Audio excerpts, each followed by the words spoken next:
Bonsoir mesdames, messieurs, très heureuse de vous savoir très nombreux en train d'attendre notre grand rendez-vous d'actualité.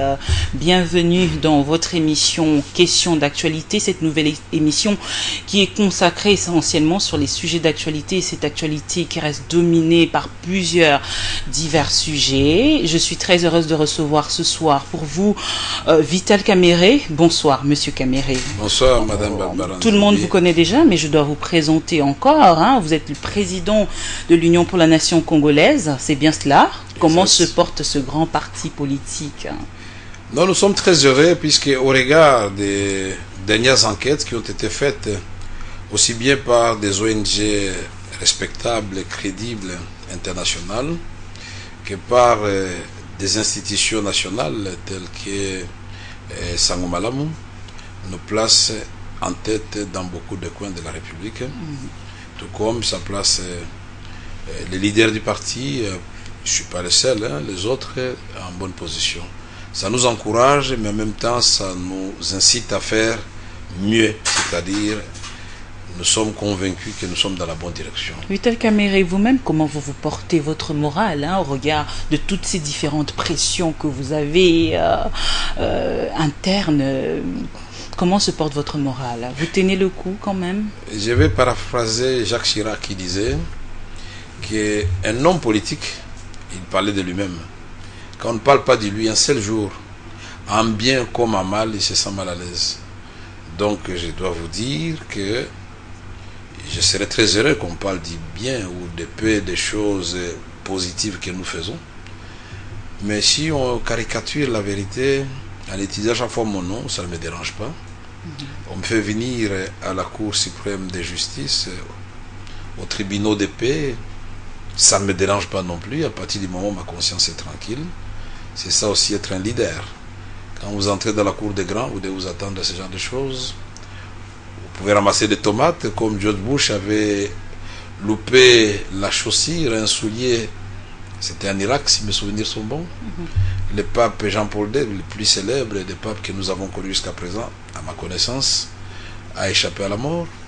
Et je peux vous citer une longue liste. Donc, je me porte bien à partir du moment où... On parle de cette pression précisément, justement par rapport à cette affaire qui quitte plusieurs instances judiciaires. Et vous étiez à la Cour suprême, aujourd'hui à la Cour constitutionnelle. Il faudrait bien préciser que c'est par votre propre volonté.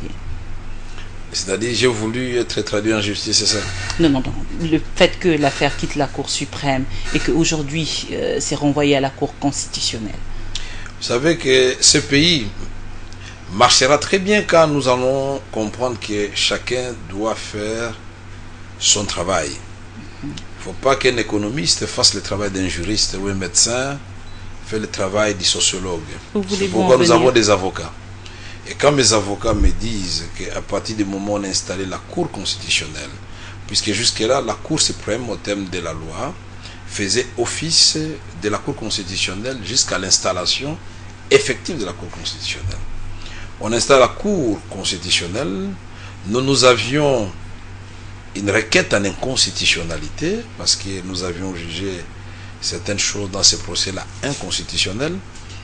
Nous avions vécu ce qu'on peut appeler une parodie de justice en date du 20 mars, où nous avons eu en une journée des arrêts contradictoires, un arrêt qui nous renvoyait au 8 mai pour nous donner réponse à notre requête sur l'inconstitutionnalité, et un autre arrêt fabriqué un lundi 23 a modifié l'arrêt rendu l'avant-midi le 20. Évidemment, on a antidaté, les deux arrêts portaient la même date pour dire que l'affaire était vidée à ce niveau-là. Mais lesquels des deux arrêts on devait prendre? C'est comme ça que mes avocats sont montés au créneau. Ils ont fait d'abord une conférence de presse, parce que nous devons travailler dans la transparence. L'indépendance de la justice ne veut pas dire qu'on doit cacher le mal que la justice a tendance à faire aux justiciables. Et par la suite, comme je le disais, nous devrions donc nous référer à la Cour constitutionnelle. Nous avons introduit la requête par le soin de mes avocats, et comme vous l'avez bien compris, on m'avait demandé encore de revenir à la Cour suprême le lundi passé Nous sommes allés, d'après l'exploit qui m'avait été envoyé, je devais me présenter dans la salle ordinaire et puis on nous a demandé d'aller à la bibliothèque, c'est-à-dire la documentation sur l'avenue de Surcouf. On nous a demandé de retourner à la Cour suprême. Pour finir, nous étions au Surcouf et la dernière cartouche de mes avocats. Vous avez l'air très serein en parlant de cette affaire. Vital Kamerhe, je voudrais que vous puissiez préciser une opinion qui est en train de spéculer justement sur le fait que Mme Moleka s'est désengagée de cette affaire aujourd'hui. C'est le ministère public qui l'a récupérée. C'est bien cela? Non, ce n'est pas une spéculation. L'avocat de Mme Yvine Moleka était très clair. Maître Matadi Wamba, il a dit « Je ne sais pas ce que je viens faire ici. M. Kamerhe a beaucoup de tâches à accomplir dans sa vie. Le faire venir chaque semaine ici, où vous lui perdez du temps inutilement, d'autant plus qu'au niveau de ma cliente, l'affaire était déjà terminée. Le ministère public. Et si je suis là, aujourd'hui, ça c'est l'avocat qui parle, c'est parce que le ministère public a attaqué le jugement de la grande instance et de Tripé d'Engaliema. Donc, moi-même, j'y suis, parce que la ministre de la Justice de l'époque avait donné injonction au procureur général de la République pour attaquer les jugements qui avaient été rendus par des instances judiciaires. Et la question qui convient de se poser ici, puisque les ministres de la Justice donnent injonction au procureur général de la République, ça passe peut-être dans l'opinion, mais il le fait pour protéger quel intérêt de l'État qui était en jeu dès lors qu'il s'agit d'un rapport d'observation des témoins dans les bureaux de vote. Pensez-vous que le ministre n'est pas dans ses prérogatives Je ne parle pas des prérogatives, moi je parle de l'opportunité. Pourquoi tout un ministre ou une ministre va s'élever contre une décision de la justice pour attaquer, et à la fin, on a lu dans son document, il avait dit que les magistrats ou les juges qui avaient siégé sur mon affaire à ce moment-là au niveau de la grande instance de la Gombe devaient être sanctionnés parce qu'ils n'ont pas obéi à la hiérarchie. Et ils ont été effectivement sanctionnés. On va évoluer, il y a plusieurs sujets. Oui, ce que j'aime chez vous, je crois que ce qu'il vous faut, c'est effectivement le ministre de la Communication, que vous connaissez très bien. Alors il faut laisser les gens terminer. C'est votre point de vue. Alors j'ai dit ceci. Soyez bref, s'il vous plaît. Les juges avaient été effectivement sanctionnés. Et ils ont perdu leur salaire. Et il y en a une qui est exilée à ce jour. Donc c'était bon, puisque vous vouliez que l'opinion sache. La vérité, c'est celle-là. Maintenant, nous attendons la Cour constitutionnelle. Je suis heureux que mon affaire puisse constituer un premier test pour la Cour constitutionnelle. Mais justement, Vital Kamerhe, d'aucuns estiment que c'était l'une de vos stratégies pour justement mettre en œuvre la Cour constitutionnelle pour qu'elle puisse garantir son indépendance, mais aussi sa crédibilité. Vital Kamerhe, une toute dernière question avant de clore ce dossier. Est-ce que cela vous ralentit à la veille de la bataille électorale? Ça m'élève. Vous savez que le mal qui ne vous atteint pas vous élève. C'est biblique. Et puis les musiciens vous disent ça. Vous êtes en bila, bazokata et zokola. Vous savez, c'est une publicité gratuite. Et moi, je voudrais remercier l'ensemble du peuple congolais. Puisqu'à chaque procès, il y a du monde à la Cour suprême. Bukavu s'élève, Uvira, Fizi, Baraka, Walungu, Goma. Et partout, les gens sont debout pour soutenir leur leader. C'est très bien. Peut-être que je ne savais pas que j'étais aussi important à ce point. Et je remercie toutes ces femmes, tous ces hommes, tous ces jeunes qui sont prêts à donner leur vie pour que si vous le voyez comme ça, recouvre ses droits. Si vous le voyez comme ça, c'est bien. Vital Kamerhe, une petite parenthèse, vous étiez aux États-Unis, il y a eu une petite sorte de malentendu avec un gars qui est venu vous crier dessus. C'était quoi exactement? Ça a été diffusé ici. Depuis lors, je ne vous ai jamais eu en interview. Il n'y a pas eu malentendu, il y a eu 3 compatriotes congolais accompagnés de la première secrétaire de notre ambassade aux États-Unis. J'étais dehors encore dans la voiture qui me transportait quand j'ai reconnu la première secrétaire d'ambassade. Moi, je voulais saluer ma soeur, puisque la politique ne doit pas nous diviser. J'ai demandé au chauffeur de klaxonner, il s'est retourné, il m'a reconnu. Il ne pouvait pas se dérober, il est venu, il m'a salué. J'ai dit, tiens, vous venez à ma conférence? J'ai dit, vous n'aurez pas de problème avec l'ambassadeur? Il dit, non, je viens en tant que congolaise. Mais derrière elle, on voit 3 gaillards et puis on me dit, ces 3 messieurs-là généralement, ils dérangent les gens du pouvoir. Mais aujourd'hui, nous sommes étonnés, ils sont derrière la première secrétaire d'ambassade. Certainement qu'il n'y aura pas de problème. Peut-être qu'ils sont venus vous protéger. Mais quand ils sont entrés dans la salle, avant que je n'entre, ils ont commencé à crier, à faire du bruit contre M. Cela vous a démoralisé? Non, au contraire, puisqu'ils étaient convaincus, puisque leur objectif c'était que M. Kamere n'entre pas dans la salle. Mais c'était devant quel public? La conférence n'était pas destinée aux Congolais. Cette conférence était destinée à l'intelligence américaine. Il y avait le directeur de la communication de la Maison Blanche. Une sorte d'imprudence des organisateurs. Pas d'imprudence. Il y avait des professeurs d'université. Il y avait des anciens sous-secrétaires d'État en matière africaine. Ils voulaient comprendre cette république qu'on appelle démocratique du Congo, qui est grand, et nous avons voulu montrer effectivement que nous sommes un grand pays, on doit nous respecter à travers le monde. C'est quoi que pour moi, j'ai dit avec... Cela vous fait plaisir, Vital Kamerhe, au centre des événements? Ne pas au centre des événements, c'est ça la démocratie. Il faut laisser les gens venir vous chahuter dehors. C'est la démocratie. Vital Kamerhe, il y a eu le lancement du processus électoral déjà, hein. D'abord le calendrier qui a été publié après plusieurs voix qui se sont levées pour solliciter la publication de ces calendriers. Et d'abord, avez-vous salué la publication du calendrier, le contenu? Nous avons salué la publication du calendrier et nous avons dit, puisque l'opposition, nous parlons désormais d'une seule voix. Et nous faisons une présidence rotative de l'opposition. Et je me souviens que c'était au siège de FONUS de M. Olengankoy. Nous avons dit le calendrier, il est certes global, mais il n'est pas réaliste, il est même dangereux. Parce qu'assorti d'un budget de 1,150 milliard de dollars, 145 millions de dollars américains, pour des recettes propres qu'on réalise difficilement de l'eau de 4 milliards de dollars, nous disons que là, nous sommes dans une manœuvre de glissement. C'est des contraintes soulevées aussi, même par la CENI, des contraintes budgétaires lors de la publication du calendrier. Nous avons dit qu'un calendrier qui est assorti de 23 contraintes, dont 18 relèvent du gouvernement et 6 du Parlement, n'est qu'un brouillon, puisque un calendrier où il est calendrier électoral, c'est-à-dire la CENI est prête, elle organise des élections, ou c'est un calendrier avec des contraintes. Ça veut dire quoi?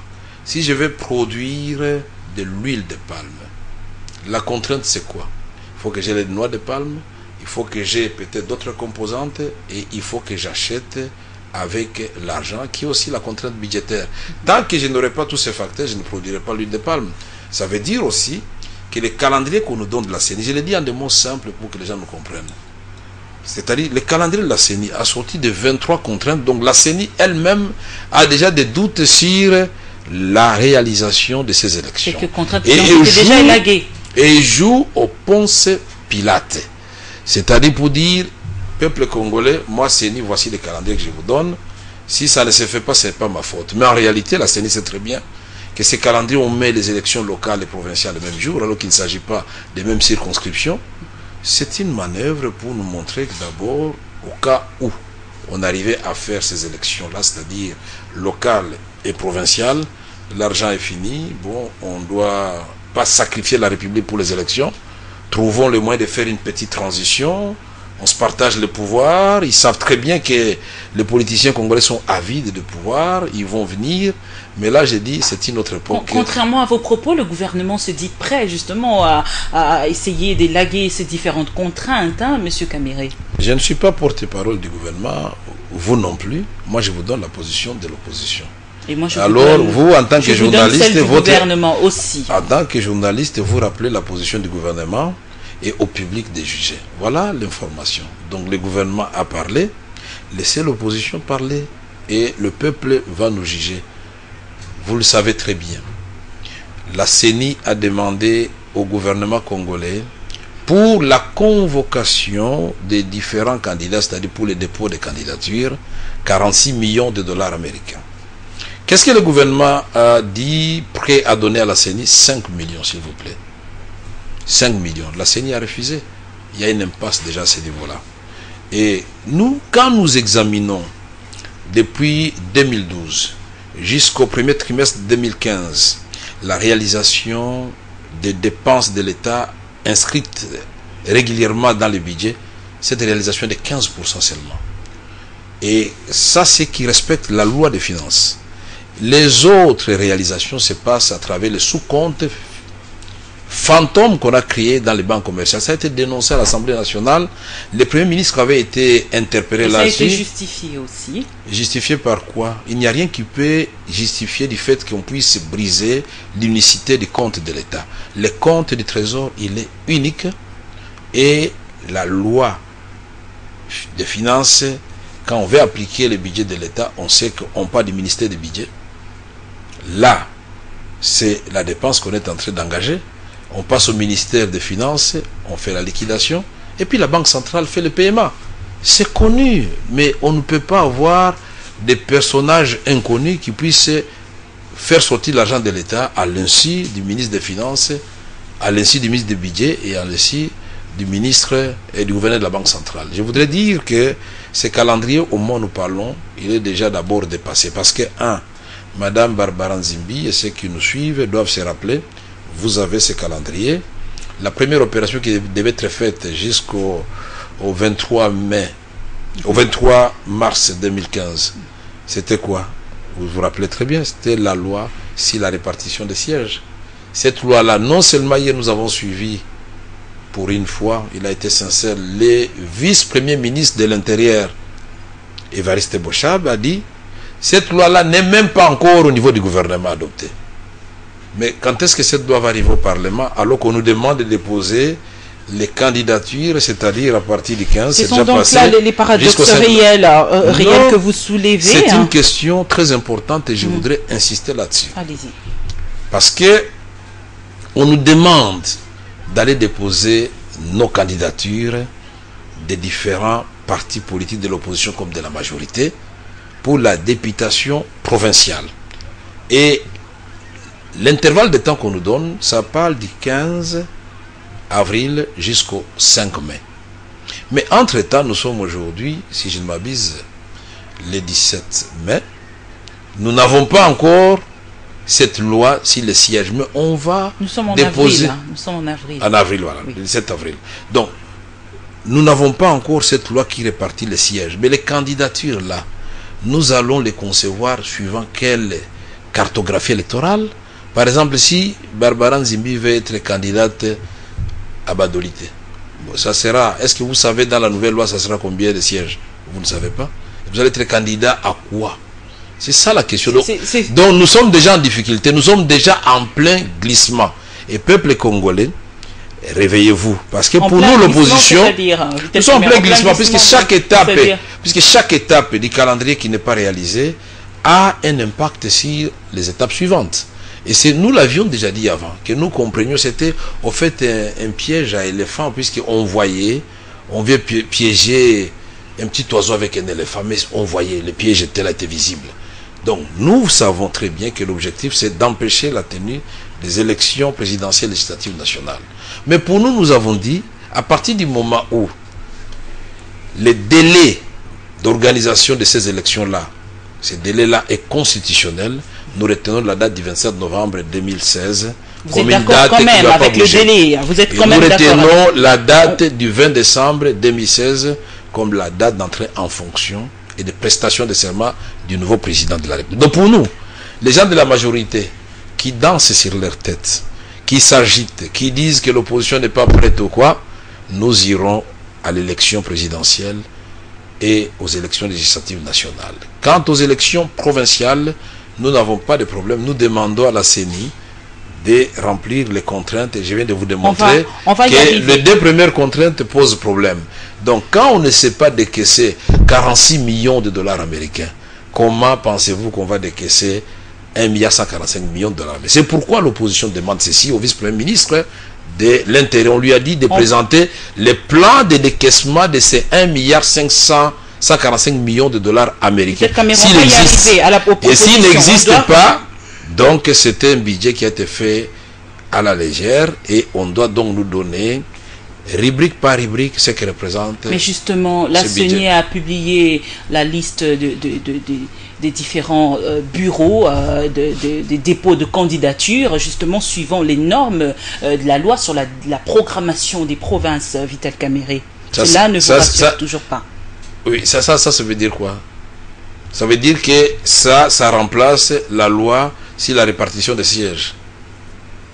La question ici est de savoir, Madame Barbara Nzimbi et les auditeurs qui nous suivent, est-ce que oui ou non, le vice-premier ministre de l'Intérieur lui-même a dit ça, vous venez de que... le dire déjà. Mais alors, c'est que la question. Mais vous allez déposer vos candidatures pour quel siège? Comment saurons-nous qu'à Manon, nous en avons 5 ou 6? Comment nous allons le savoir? C'est ça la question. Le découpage dont on a parlé, la commission devait être mise en place et rendre ces résultats dans les 30 jours et que dans les 90 jours, les nouvelles provinces devaient être opérationnelles. On vous a dit qu'on a construit les nouveaux bureaux pour, par exemple, la province de Nord-Ubangi ou de Sud-Ubangi. Est-ce qu'on vous a dit qu'on est en train de former le personnel qui va travailler dans la nouvelle province qui aura comme Mweka chef-lieu de province? Les gens vont loger où? Ils vont travailler. C'est-à-dire, on est en train de créer des pôles. Vous soulevez plusieurs problèmes en même temps. C'est parce que vous m'avez provoqué, vous avez parlé du découpage. Je ne suis pas contre le découpage. La position de l'opposition est simple. Découpage, oui, mais faisons la programmation.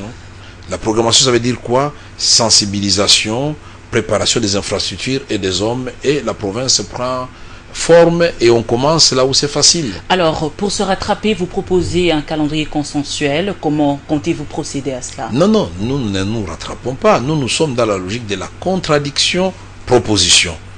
Quand on contredit le gouvernement ou la CENI, ça sont des vieilles méthodes. Nous avons dit nous sommes une opposition moderne. Ne nous limitons pas seulement à donner des leçons au gouvernement. Quand nous Désormais. Voilà, c'est pourquoi nous avons dit... une opposition moderne, contrairement à hier. Il faut opérer des ruptures, madame. C'est ce que nous demandons à nos amis de la majorité.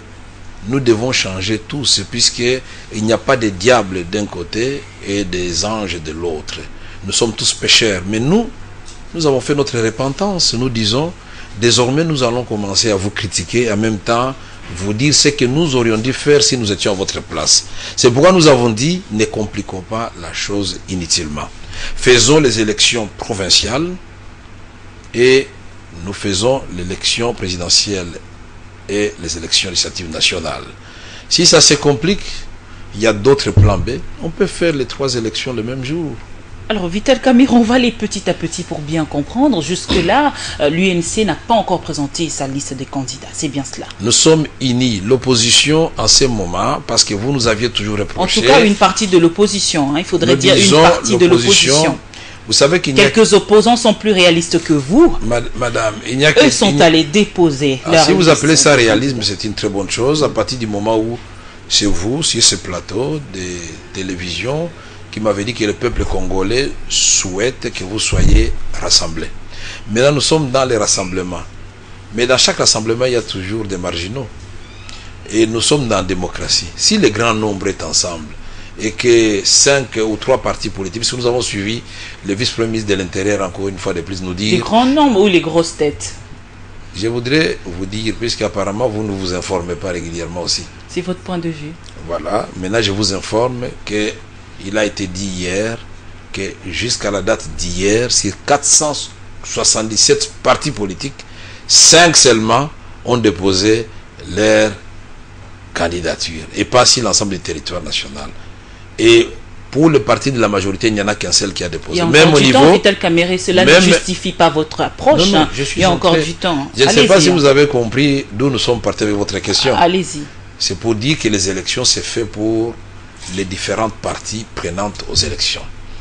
Quand une question est à la fois un problème au sein de la majorité et de l'opposition, je crois qu'un gouvernement responsable doit s'arrêter pour dire non, il y a un problème. Cela pourrait se justifier aussi aux doutes qui gangrénaient les esprits des acteurs politiques qui pensaient qu'il n'y aurait pas à avoir des élections, etc. Aujourd'hui, finalement, il y a une publication de calendrier électoral. Ces mêmes acteurs politiques qui demandaient à ce qu'il y ait une publication aujourd'hui commencent à inventer des excuses. Qui a demandé qu'il n'y ait pas d'élection jusque-là? Je ne comprends pas. Vous avez suivi la question de Lutundula Pala hier? Il est de la majorité ou de l'opposition, Lutundu là? Est-ce que ce qu'il a dit là n'est pas crédible? Il a démontré, c'est un juriste chevronné, il est de la majorité. Il a dit on ne peut pas faire les élections dans ces conditions-là. Et il a épousé le point de vue de l'opposition. Il ne faut pas fatiguer les gens avec les élections locales, municipales et autres, pour lesquelles vous ne savez même pas donner le nombre d'organes ou d'entités sur l'ensemble du territoire national. Pour lesquelles vous ne savez pas comment vous allez équiper 1500 bureaux. Et déjà avec 165 bureaux, on avait des problèmes. Et quand on sait que ces élections-là n'ont pas les mêmes circonscriptions que l'élection provinciale. Ce que nous disons ici, c'est que nous sommes devant une impasse. Et quand on est devant une impasse, les intelligences doivent travailler. L'opposition n'a pas attendu, l'opposition a fait sa proposition. Nous attendons que la majorité au pouvoir fasse une contre-proposition. Il y aura certainement des points de connexion où chacun va se retrouver avec une position qui ne sera pas nécessairement la sienne, mais qui sera une position de compromis. Cette question doit être débattue à deux niveaux, c'est-à-dire, comme le prévoit la loi électorale, au niveau du Parlement, mais aussi au sein de la classe politique, c'est-à-dire la politique extra-parlementaire, au travers d'un dialogue. C'est bien cela. Il ne faut pas oublier qu'il y a une commission électorale nationale indépendante, madame. Nous, les politiques, nous avons tenu notre réunion et nous allons bientôt demander officiellement de rencontrer le bureau de la CENI pour demander suite à notre requête, à notre proposition.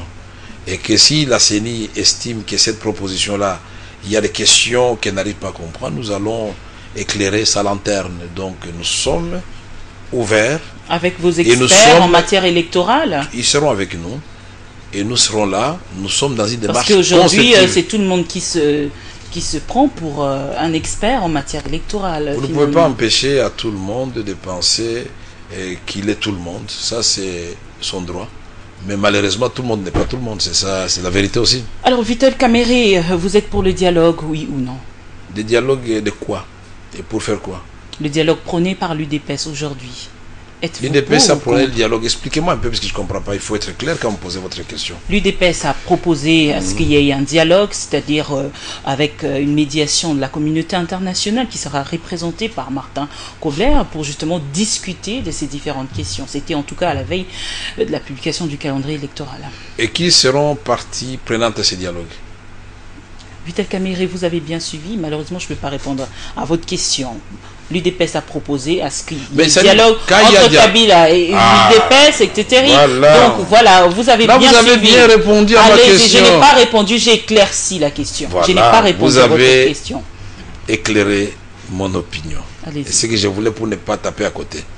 Donc l'UDPS, à la proclamation des résultats du 28 novembre 2011 par la bouche du président Tshisekedi, avait crié haut et fort, et nous avons relayé ça, nous tous, que le président Kabila avait triché, et cette tricherie était même honteuse, et que c'est Tshisekedi qui avait gagné.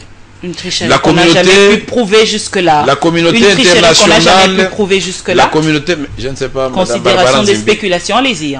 Je crois que nous tous, heureusement, nous n'avons pas les mêmes réflexes que les ministres de la communication, mais il faut que vous fassiez un peu attention. Il faut laisser vos gens répondre à vos questions. Vital Kamerhe, allez-y, on vous écoute. Sinon, vous serez menacé tout le temps. Alors, heureusement que vous êtes devant un pacifiste, voilà. Donc, ce que j'allais dire, c'est ceci. Ça a été prouvé par les observateurs internationaux. Ça a été prouvé par les observateurs nationaux. Et pas n'importe lequel. L'Église catholique avait dit détenir les preuves que le président Kabila n'avait pas gagné. Le dernier mot revenait à l'organisation, l'institution organisatrice et à la Cour suprême qui siégeait en Cour constitutionnelle. Mais je n'ai pas fini de répondre. Évolué. Oui, j'évolue. La Cour suprême a investi Kabila. Mais le président Tshisekedi s'est autoproclamé président de la République. Nous avions une crise au sommet de l'État. Et normalement, son mandat aussi doit prendre fin. Si et désormais, président de la République, Vital Kamerhe. Mais laissez-moi d'abord terminer. Je ne sais pas combien de fois je vais solliciter votre indulgence. Allez-y. La lutte de l'UDPS que nous connaissons, c'était la lutte pour l'impérium du pouvoir. Parce que c'est Tshisekedi qui a gagné, il fallait que Tshisekedi recouvre son pouvoir. Il a même prêté serment dans sa parcelle, devant des magistrats. Alors maintenant, quand vous nous dites aujourd'hui que l'UDPS réclame un dialogue avec Joseph Kabila, que Tshisekedi avait qualifié de quelqu'un qui ment comme il respire. Il avait même dit, ramenez-moi Kabila ligoté, puisque c'était un imposteur qui m'a volé ma victoire. Alors je me demande, c'est celui qui a volé, qui a perdu la victoire, qui va aller supplier le voleur pour discuter, ou c'est celui qui a volé pour être à l'aise, qui va aller voir quand même celui qui avait gagné pour dire non, non, négocions, parce que je voudrais vivre en paix. Il y a quand même un problème, mais on est en train de perdre le peuple zaïrois, congolais, j'allais dire. Donc, je voudrais dire ceci. Moi, je ne crois pas que ça vienne du président Tshisekedi. Je mets ma main au feu. Je ne pense pas que le président Tshisekedi aujourd'hui peut demander un dialogue avec le président. Je voudrais l'entendre moi-même de sa bouche, qu'il le dise. Et s'il le dit, le secrétaire général de ce parti, mais ça a évolué plusieurs fois. Son fils était ici juste avant vous, qui a dit que vous étiez d'ailleurs son ami, l'a réaffirmé, Vital Kamerhe. Pourquoi vous ne voulez pas croire? Mais Félix est mon ami. Mais ce n'est pas parce qu'il est mon ami que moi je vais dire que non, il est mon ami, mais Étienne Tshisekedi c'est son père, mais Étienne Tshisekedi appartient à tous les Congolais, c'est un patrimoine national. Et quand la crédibilité d'un patrimoine national est menacée, il nous appartient à nous tous. Amis de Félix, non, attendez, amis de Félix ou pas, de nous lever pour dire, et si même dans l'hypothèse où le président Tshisekedi l'aurait dit, moi je vais lui dire, si vous ne trouvez pas des cohérences dans ces discours, Vital Kamerhe, vous n'allez pas justifier cela pour lui. Si hier, il a qualifié Kabila d'imposteur et qu'aujourd'hui, il demande de dialoguer avec Kabila et que vous ne pensez pas... Est-ce que vous ne vous rappelez pas d'une grande période d'abord que nous avons discuté avec vous ici? À un moment, nous avons créé la CVD, la coalition pour le vrai dialogue. Qu'est-ce que l'IDP ça veut dire? Il n'est pas question de dialoguer. Nous devons arracher le pouvoir pacifiquement, ou alors nous allons engager le peuple dans la rue. Et Kabila a fait les concertations nationales qui ne cadraient pas avec l'accord d'Addis Abeba. Nous avons dit, nous passons à la vitesse supérieure. C'est comme ça que nous avons convoqué les manifestations du 19 au 25 janvier dernier. C'est pas au moment où le peuple est déjà debout et engagé à prendre ses destins entre ses mains. Au moment où on a perdu beaucoup de gens, au moment où on enterre les gens dans des charniers, que vous allez dire, non, nous pouvons dialoguer. Non, moi je crois que l'actualité maintenant, c'est de nous dire ces gens qu'on a enterrés à Maluku, la nuit. Qui sont ces gens-là? À partir du moment où, dans nos différents sièges des partis politiques, nous continuons à enregistrer. À l'UNC, on a enregistré 14 noms, 14 familles qui sont venues chercher les leurs, qui ont disparu entre le 19 et le 25. Au niveau de l'SID, on a enregistré 15 noms. Au niveau des décès de Ingele Photo, on a enregistré un nom, et c'est le petit frère du chauffeur de Maître Loumeya. Nous avons et les noms et les adresses. Ce n'est pas une petite affaire. Ils ne sont pas détenus à la prison. Avez-vous vérifié, Vital Kamerhe? Vous les considérez déjà comme morts ou ils sont en prison? Non, vous savez que sur ce point précis de disparition des gens, le gouvernement nous a rejoints, puisque j'ai entendu le vice-premier ministre, qui a fait même un communiqué dans les journaux d'aujourd'hui, que tous ceux qui ont perdu les leurs le fassent savoir auprès des juridictions. Mais alors donc nous le faisons, nous l'avons dit avant. Nous avons dit que tout celui qui a perdu un membre de la famille, qui ne voit plus, nous ne disons pas qu'il est mort, qui ne voit plus un membre de sa famille qui aurait disparu durant cette période-là ou pendant l'opération Likofi, qu'il passe compétent. Non, qui passe aux différents sièges de nos partis politiques et nous allons déposer ça auprès des services compétents. Parce que ici le gouvernement avait dit que nous racontons des histoires. Nous voulons amener au gouvernement un dossier bien ficelé avec les noms et les adresses et ils vont vérifier et ils vont se rendre compte que ces gens-là ne sont pas là. Je vous avais dit à l'époque de l'opération Likofi que la famille de Mbouza Mabé était venue me voir, leur fils parce qu'il tressait les cheveux, on l'a confondu avec un Koulouna, il a disparu jusqu'à ce jour. Ils ont demandé audience chez le président de la République. On avait promis qu'on allait les recevoir par la première dame, ils n'ont jamais été reçus. Et jusqu'à ce jour, ces garçons, on ne l'a jamais vu. Et je peux vous donner d'autres exemples, il ne faut pas avoir peur. Donc continuons, puisque je vois que... Non, pas du tout ça. Ça n'a rien à voir avec ça, Vital Kamerhe. On doit d'abord conclure par rapport à ce sujet du dossier électoral, hein, avant d'entamer justement cette affaire de fausse commune, Vital Kamerhe, aujourd'hui, avant d'aller aux élections, Vital Kamerhe, vous devez avoir un calendrier consensuel. C'est bien cela. Nous savons que les élections, madame, c'est pour amener un peu plus d'apaisement dans un pays.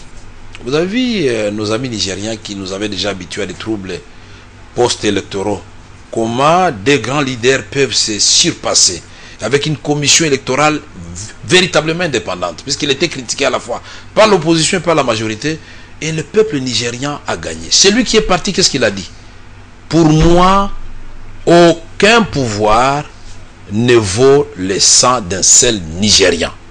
Et celui qui est entré l'a dit, Goodluck Jonathan, c'est un grand monsieur, il va vivre en paix, que personne ne le dérange, et lui et les siens. Voilà le Congo que nous voulons après le 20 décembre 2016. Il ne faut pas effrayer le président Kabila. Règlement de compte après, non. Ça, c'est vous qui le dites. C'est pourquoi j'ai dit qu'il ne faut pas effrayer le président Kabila. L'alternance pour nous n'est pas synonyme de vengeance ni de chasse à la sorcière. Il existe une vie après la présidence de la République.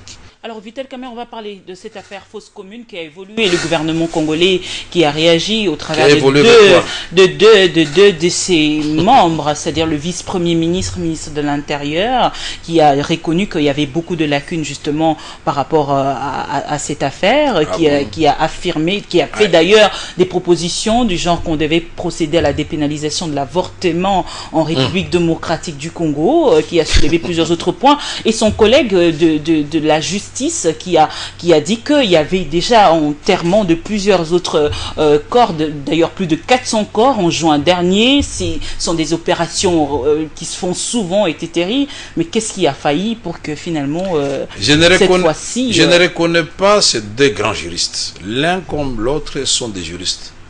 Le premier que vous avez cité, Evariste Bochab, est professeur de droit constitutionnel. Le second, Tambwe Mwamba, ministre de la Justice, est avocat. Mais tous les deux, ils ont tapé à côté. Une bourde inacceptable. C'est-à-dire, ils n'ont pas de respect pour le mort. On ne peut pas venir nous raconter des histoires, c'est que nous voulons. Et quand le gouverneur de la ville arrive alors, il dit, pardon aux Kinois, si j'étais là, on n'allait pas vous enterrer comme on vous a enterré là-bas. Mais c'est très clair, le gouverneur veut se désolidariser pour dire, attention, vos histoires là, moi je ne connais pas très bien. Et puis après, il s'est ressaisi, il dit, oui, des indigents. Des indigents. Mais un gouvernement, quand on parle des indigents, la définition du vice-premier ministre de l'Intérieur, la définition du ministre de la Justice, ça veut dire quoi indigent? Et indigent, ça veut dire que toute personne qui est exclue par le système social, c'est-à-dire quelqu'un qui est sans revenu et il n'y a pas un mécanisme de prise en charge comme c'est le cas en France ou en Belgique, où il y a une mutuelle ou des restos, des cœurs où les gens vont manger, où il y a des soins gratuits pour des personnes. C'est ça la personne indigente. Ça ne veut pas dire qu'aujourd'hui, si Madame Barbara Nzimbi est hospitalisée en Ngaliema, et comme je ne vous le souhaite pas, vous n'êtes pas en mesure de payer votre facture, mais vous êtes indigente à ce moment-là. Si vous mourrez, on va vous enterrer dans une fosse commune, c'est ce que ça veut dire.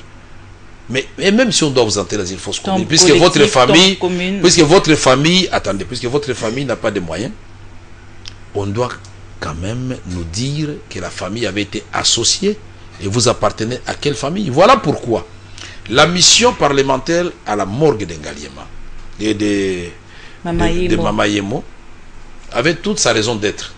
Mais malheureusement, ça s'est terminé par un fiasco parlementaire, puisque le président du Parlement va dire, bon, vous avez vu des cadavres, et donc, et les députés Alonga Toussaint, de l'opposition, qui a dit, oui, nous avons vu des cadavres, mais la morgue, elle est faite pour héberger les cadavres, pas autre chose.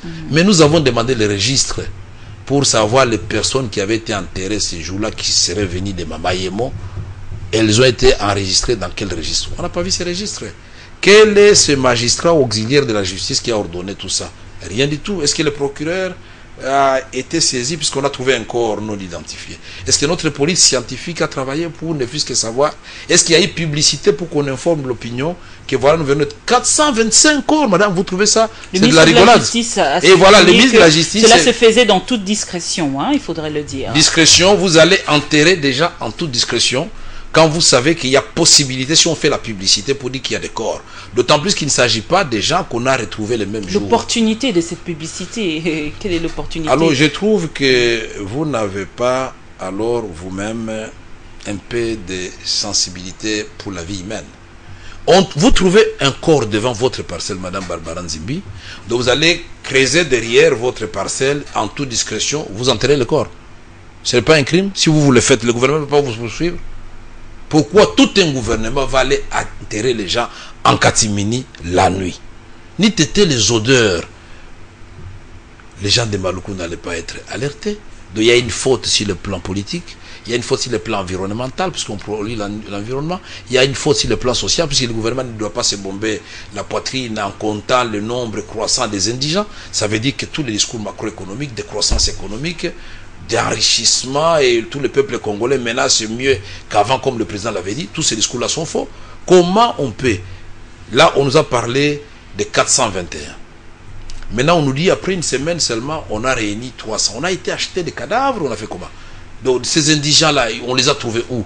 Puisque nous aurions voulu, puisque... Ceux-là qui existaient là, avant de vous poser cette question, il faudrait se dire, le 421 là, ils étaient là depuis quand, Vital Kamerhe? Pour essayer d'évaluer le temps. Le 421 était là, pour nous, nous considérons que ce sont les gens qui ont péri, ce sont des présomptions, pendant les événements, puisque la coïncidence de la date, elle est là. Merci d'avoir précisé que c'est des présomptions, parce que... Oui, mais c'est clair. Mais vous avez déjà assez de problèmes à la justice comme ça. Oh là là. Allez-y. J'ai pas peur, ne vous en faites pas. Allez-y. J'ai une roche dure, madame, vous pouvez être tranquille. Alors, donc, pour nous, ce que nous voulons, soit la recherche de la vérité. La recherche de la vérité, c'est quoi? Il ne faut pas organiser une journée morgue ouverte, puisque c'est une journée morte ouverte aux Congolais. Les Congolais n'ont pas besoin d'aller dans des morgues. C'est que nous aurions voulu qu'on organise une journée ouverte au charnier de Maluku. L'exhumation des corps, qu'on sorte ces corps-là pour voir s'il n'y a pas de traces de balles et que la police donc scientifique, vous soutenez la nôtre qui n'a pas suffisamment de moyens, qu'elle puisse être aidée par une police scientifique des pays outillés pour que la vérité, puisque le gouvernement n'a rien à cacher, la vérité puisse éclater au grand jour. Les gens ont besoin, pas d'aller à la morgue. Mais cette mission à la morgue, c'était pour aller faire quoi entre nous? Et puis, si le plan juridique, on n'a pas respecté les normes en la matière, on n'enterre pas les gens comme ça, vous venez déjà de le dire, donc c'est le seul problème que vous avez soulevé par rapport à ça, à cela. Quel est le problème? Nous vous avons dit qu'il y a des gens qui ont disparu dans les manifestations du 19 au 25 janvier. On ne les a pas retrouvés. Je vous ai dit tout à l'heure que les noms commencent à tomber dans... Mais rien ne justifie que ce sont ces morts-là, parce qu'il y a des bébés, il y a des fœtus, c'est en tout cas, c'est l'approche du gouvernement. Nous revenons encore à l'histoire des fœtus. Mais puisque le porte-parole du gouvernement, dans la précipitation, quand il a fait son point de presse, j'ai encore son document à l'écrit, je vois la dernière ligne de son tableau, il avait dit... il avait parlé de morts-nés qu'on avait appelé abusivement fœtus. C'est lui-même qui l'avait dit. Donc il n'y avait pas de fœtus, c'est des morts-nés. Et puis il avait dit, bon, c'était pas 425, on a dit comptabiliser des fois 4 morts. Mais tout ça, j'ai par cœur, madame. Et quand on compare, j'avais mon papier, mais je l'ai laissé. Quand on compare les chiffres que lui, Lambert Mende, a donné ce jour-là, je crois que je dois avoir mon papier de la morgue de Mama Yemo, quelque part, il faut qu'on me les donne, puisque nous sommes dans une démarche où vous voulez voir la vérité, et vous irez aussi à votre tour à la morgue de Mama Yemo pour aller voir. Il est clair que les chiffres que le ministre de la presse et communication avait donné ce jour-là, au niveau du total, c'est le même total, mais au niveau des rubriques ou des différents chiffres, ce n'est pas la même chose. Et ça, j'aimerais, puisque je l'ai répété à plusieurs reprises, j'aimerais qu'on puisse prendre ça en image. Lui, il avait parlé de, c'est pas 50 combien. Quand vous prenez tout ça, les seuls chiffres qui coïncident, c'est 300 morts-nés le 19 mars. Mais avant le 19 mars, c'est 0 morts-nés. Donc ces jours-là, vraiment, pendant tous ces mois, il n'y a pas eu de morts-nés. C'est quand même curieux. Mais quand vous regardez, tous les autres chiffres sont divergents. Mais vous n'avez pas fait attention à quelque chose. Il y a les nota bene. Les 3 premières inhumations ont eu lieu au site de Mikonga. La dernière a eu lieu au site de Maluku. Il n'y a pas que Maluku. Il y a Mikonga, nous devons aussi aller voir à Mikonga et le gouvernement doit nous dire... C'est ce que le gouvernement a dit, il y a plusieurs sites d'ailleurs. Non, il a dit quoi? Après que les gens... Cela a rejoint le gouvernement, l'approche du gouvernement. Il a dit après que les gens découvert la vérité.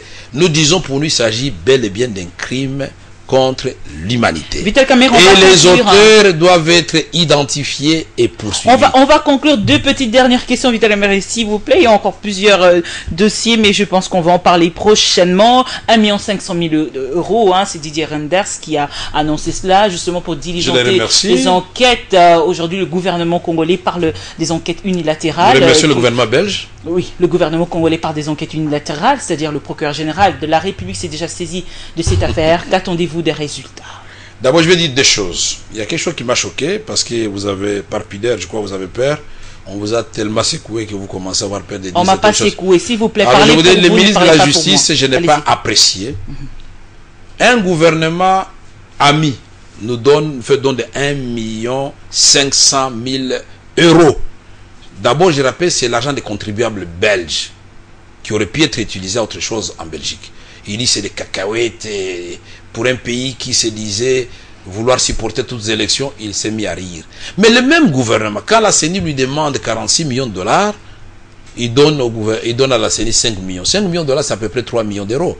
Et nous disons, pour nous, cet argent est le bienvenu. Et l'enquête indépendante, quand on n'a rien à cacher, et quand nous n'avons plus confiance à notre justice, nous voulons bien qu'à cette enquête du procureur général de la République soient associés d'autres experts internationaux. On doit exhumer les corps. Les Nations Unies doivent s'impliquer. Avec l'aval du gouvernement de la République. Vous savez qu'à un moment donné, les questions... non, attendez, madame, vous êtes en train de rêver debout. Les questions humanitaires, on a massacré les gens. C'est votre point de vue. Hein. Ce n'est pas mon point de vue. Vous massacrez les gens, madame, vous perdez la légitimité. Vous devez prouver que vous n'avez pas massacré. Vous avez massacré, c'est un crime contre l'humanité. Ce gouvernement-là n'est plus censé parler au nom du peuple congolais. Alors c'est pourquoi nous disons ce sont des présomptions. Alors pour que ce gouvernement sauve sa peau, et là, il a intérêt à laisser cette enquête se dérouler en toute transparence. Je vous dis, retenez la date d'aujourd'hui.